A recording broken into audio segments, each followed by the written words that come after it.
I remember the inauguration speech of President Biden.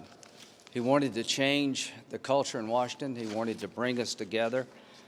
He picked the one issue that we were actually working together on and blew it up. We have passed, in a bipartisan fashion, well over $4 trillion of COVID relief by over 90 votes. We had a Republican president, a Republican Senate and Democratic-controlled House, and we're able to spend $1.9 trillion in about 24 hours because we all saw the need. There are Republicans who are trying to sit down with the president to have a more tailored package. I'm for checks, but not for people that make $250,000. The minimum wage has got nothing to do with COVID. Zero to do with COVID. It's got everything to do with their liberal wish list. Everybody's got a story. I grew up in the back of the Sanitary Cafe in Central South Carolina. We lived in the back of the restaurant. We had a liquor store on one side, a restaurant bar on the other, and downstairs we had a pool room. And when I was old enough, I ran the pool room and I worked for food. So the bottom line is, I know what it's like for businesses to have to absorb increased cost. There's only so much you can pass on to the consumer. So this is the really bad idea.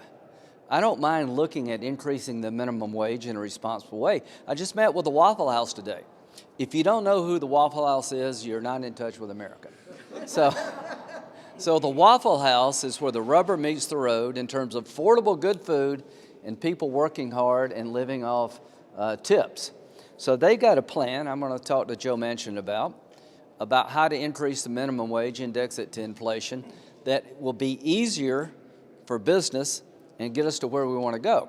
But what these folks are proposing is doubling it at a time when government at the state and local level is pretty much restricting your ability to earn a living.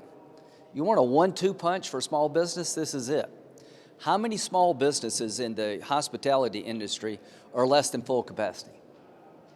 And at the time you're reducing their ability to serve their customers because of COVID concerns, you're going to double their cost. That makes zero sense.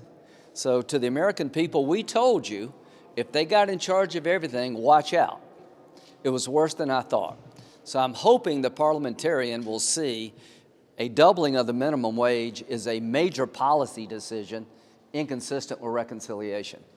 I do believe there's bipartisanship to move the minimum wage up in a more responsible fashion, and I would urge President Biden, if you can't find common ground here, you're not looking hard enough.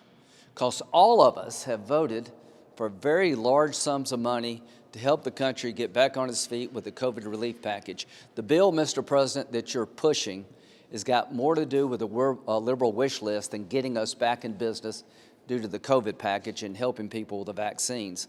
So all I can say is that this $1.9 trillion being jammed in a partisan fashion, doubling the minimum wage and a bunch of other stuff, is the furthest thing from unity I've seen.